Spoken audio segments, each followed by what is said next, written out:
आपण कोथिंबीर वडी बनवत आहे। त्याच्यासाठी लागणारी 2 पेंड्या कोथिंबीर घेतली। ती छान अशी धुतली, कापली छान असं मस्त बारीक। आणि आता त्याच्यामध्ये आपण टाकले आलं लसूण पेस्ट टाकले। परत थोडीशी हळद टाकायची। त्याच्यानंतर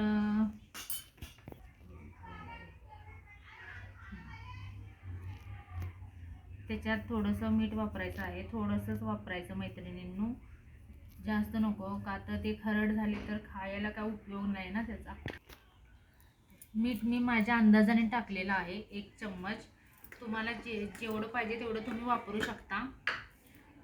त्याच्यानंतर टाकलं लाल मसाला, आमचा घरगुती मसाला आहे तर तो टाकलेला आहे। तो मी टाकणार आहे बारके स्पून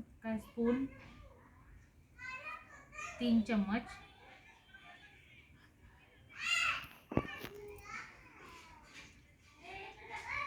त्यामध्ये मी असं थोडंसं 1 चम्मच तेल घेतलेलं आहे।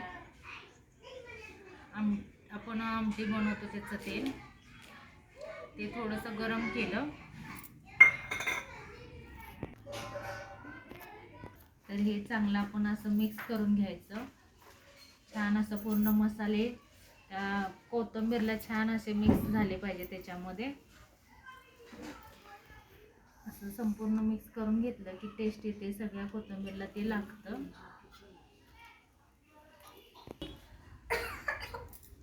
तर मैत्रिणींनो, आपण ह्याच्यामध्ये 2 वाट्या फुल भरून असं बेसन टाकलेलं आहे। तर ते आपण हे करून कालवून बघूया आपल्याला आणि किती लागणार आहे बेसन ते। तर मैत्रिणींनो, आपण मगाशी जसं बोललो की मला किती बेसन लागते ते मी बघते। मग साधारण मला 3 असे मोठ्या वाट्या बेसन लागलं 2 पेंड्या कोथिंबीरला। मिक्स करून बघूया। मैत्रिणींनो, आपण स्टीलची चाळण घेतलेली आहे, त्याच्यामध्ये असं छान आपण गोल असं छान थापून घेऊया पूर्ण। मी असं रोल ही करते। तर आपण ही वडी अशी छान चाळणीमध्ये थापून घेतलेली आहे, छान सगळ्या बाजून व्यवस्थित अशी थापलेली आहे। आणि त्याच्या वडीच्या मध्ये असे चाकूनी आपण छान असे छोटे छोटे छोटे छोटे हे असं म्हणजे हे आपण वरती असं तीळ छान सगळीकडे असं टाकलेलं आहे। आणि ते तीळ टाकून थोडं थोडं असं मध्ये मध्ये आपण चाकूनी असं जागा करायचं आहे, म्हणजे असे छोटे छोटे छोटे छोटे असे जागा करून घ्यायचे, म्हणजे ज्यांनी करता छान वडी अशी वाफलते, छान मस्त खुसखुशीत होते। पाणी आपण घेतलेलं आहे वडी शिजवण्याकरता। तर आता मैत्रिणींनो, आपण जशी की मगाशी रेसिपी बोलत होतो कोथिंबीर वडी, तर आता ही छान बघा अशी उकडलेली आहे। हे बघा, हे असं छान असं ओलं होत नाहीये, काही नाहीये, एकदम छान अशी मस्त उकडलेल्या आहेत या वड्या। तर अशी खुसखुशीत अशा छान। तर हा मी टोप पूर्ण असं म्हणजे भरून फुल ठेवला होता आणि त्याच्यावरती चाळण ठेवून छान अशा मस्त अशा हे केलेल्या आहेत, वड्या शिजवलेल्या आहेत।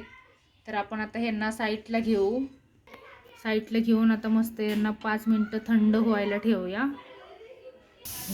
तर आपण ही वडी जी आहे ना आपण थापलेली, तर ती अशी छान साईडनी असं छान असं सुट्टी सुट्टी करायची, की ज्याने करता आपल्याला असं म्हणजे कापण्यासाठी कोणताही हे होऊ नये, म्हणजे हे होऊ नये।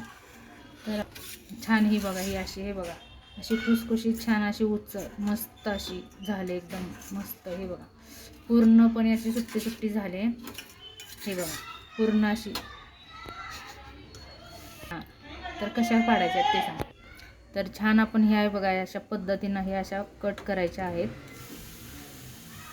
तुम्हाला जशा हवा तशा तुम्ही कट करू शकता। तुम्हाला असं म्हणजे छान गोल पाडायचा असेल किंवा उभ्या करायच्या असतील, मोठी साईज लहान साईज तुम्हाला जशा हव्या तशा तुम्ही कट करू शकता। छान असा पॅन ठेवलेला आहे मी ह्याच्यावरती। तर आपण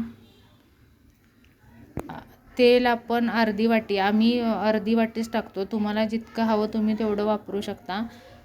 पण जास्त तेल वापरलं तर वड्या एकदम अशा म्हणजे किसकिस होतात, ऑइली होतात त्या। मग ऑइली नको आपल्याला, त्याच्यामुळं आपण अर्धी वाटीच तेल टाकलेलं आहे मी. तर तेल छान असं गरम होऊ द्यात.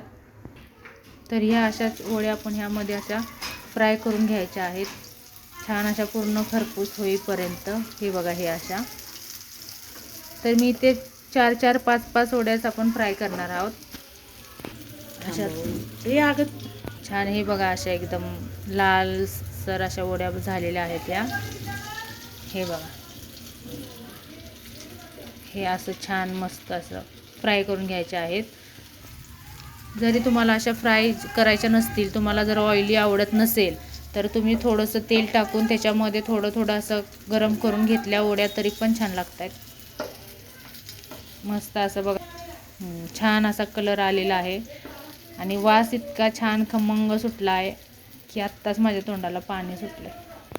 तर ही वडी बघा मैत्रिणींनी छान अशी खरपूस मस्त कलर झालेला आहे त्याला, छान खरपूस आणि वास एकदम मस्त छान येतोय. तर तुम्ही ही एकदा ट्राय करून बघा. आवडलं तर लाईक करा, कमेंट करा, सबस्क्राईबर करा आणि शेअर करा आणि एकदा नक्की अशी वडी ट्राय करून बघा.